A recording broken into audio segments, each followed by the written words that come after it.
Dito naman tayo sa Cebu kung saan isang iligal na pogo ang sinalakay ng mga otoridad. Nasagip pa nga ang halos 200 dayuhan na pinipilit namang scam online. Yan ang pampagising na balita ni John Aroa. Pinasok ng mga tauhan ng National Bureau of Investigation, Bureau of Immigration at Presidential Anti-Organized Crime Commission ang hotel na ito sa Lapu-Lapu City sa Cebu kahapon. Sa loob ng compound, nag-o-operate raw ang iligal na pogo. Nasagip ang halos 200 foreign nationals kabilang mga taga-Indonesia, Taiwan, Myanmar, Malaysia at China. Nagkasugat ang ilan sa kanila dahil sa pagmamadaling makatakas. Pati mga taga-DSWD tumulong na rin sa operasyon dahil may mga Pinoy na guest ang resort. May minor de edad din daw na sinagip. Sinalakay ang lugar matapos humingi ng tulong sa NBI ang 3 Indonesia na tumakas sa compound. May 6 din na nasa loob ang nagpasaklolo sa kanila. Ayaw raw silang palabasin sa compound at sapilitang pinapagawa ng pang-i-scam online tulad ng love scam at crypto scam.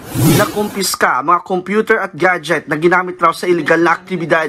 Ayon sa PAOK, karamihan sa mga na-rescue, mga nakatakas mula sa ni-raid na illegal pogo sa Pampanga. According to our reports, most of these foreign nationals actually escaped from Pampanga. So after our raid in Pampanga, yung mga managers nila, yung mga owners nila, they were brought here. Halos kumpleto sa pasilidad ang naturang illegal pogo hub. Kumpleto naman sa business permit at ilang certificates sa hotel. Pero public resort ang nakarehistro sa kanila. So far, may restaurant tayo nakita, may grocery tayo nakita, may in-house dormitory din po sila. Obviously, hindi na sila lumalabas dito. They have a dormitory here. It's almost like a all-in-one compound. May tulugan, may kainan, may grocery, health facility, and so on.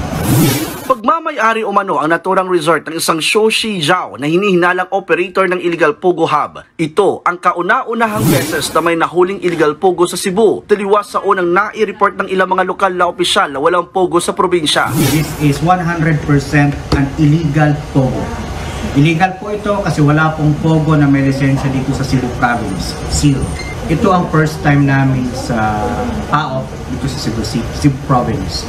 But we have heard reports of other possible illegal pogos in this island region. Iimbestigahan rin ng mga otoridad kung may mga lokal na opisyal bang protektor mula sa ni-raid na illegal pogo. Inihahanda na nila ang kaukulang kasong isasampa laban sa mga nasa likod dito. Nagbabalita mula sa frontline, John Aroa, News 5.